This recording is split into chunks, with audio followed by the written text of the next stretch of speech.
Koniak za 10 000 eur a pero za ďalšie 300. Toto je len zlomok faktúr ministerstva školstva, ktoré sú podľa niektorých učiteľov nevýhodné. Teraz hľadajú ďalšie a chcú tak štátu dokázať, že peňazí je dosť, len s nimi treba rozumne hospodáriť. Jeden učiteľ dokonca zašiel priamo na ministerstvo, aby si niektoré údaje overil osobne. A Janko Baček bol pritom.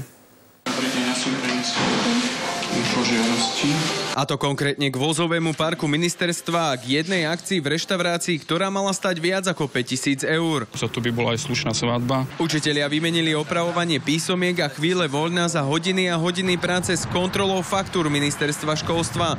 Hľadajú tak rezervy štátneho rozpočtu. Podarilo sa im to napríklad pri vozovom parku, kde podľa ich slov niektoré autá majú najazdené nereálne počty kilometrov. Neviem si predstaviť, ak tu na ministerstve cez Vianoce jazdili 500 kilometrov.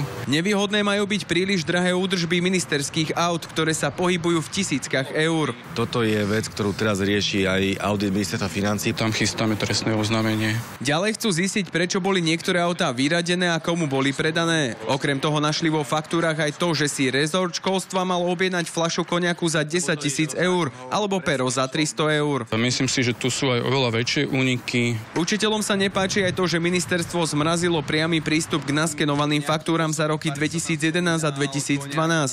Zákon im neprikazuje publikovať celú faktúru, preto už zverejňujú len položky ako dodávateľ, číslo faktúry, dátum a sumu. Nepáči sa nám, akým spôsobom vlastne sú tie veci riešené, zatlkané, ako je vyvodzovaná zodpovednosť. Hovorca napriek tomu takúto aktivitu víta. Je to iniciatíva, ktorá u nás má stále otvorené dvere. Učitelia budú v kontrole faktúr pokračovať až dovtedy, kým im budú sily stačiť, respektíve dokým niečo nezmenia. Že to dotiahneme hlavne do nejakých dôsledkov, že budú potrestaní vinníci alebo minimálne budú vyvodené nejaké zodpovednosti. Jan Baček, televízia Joj.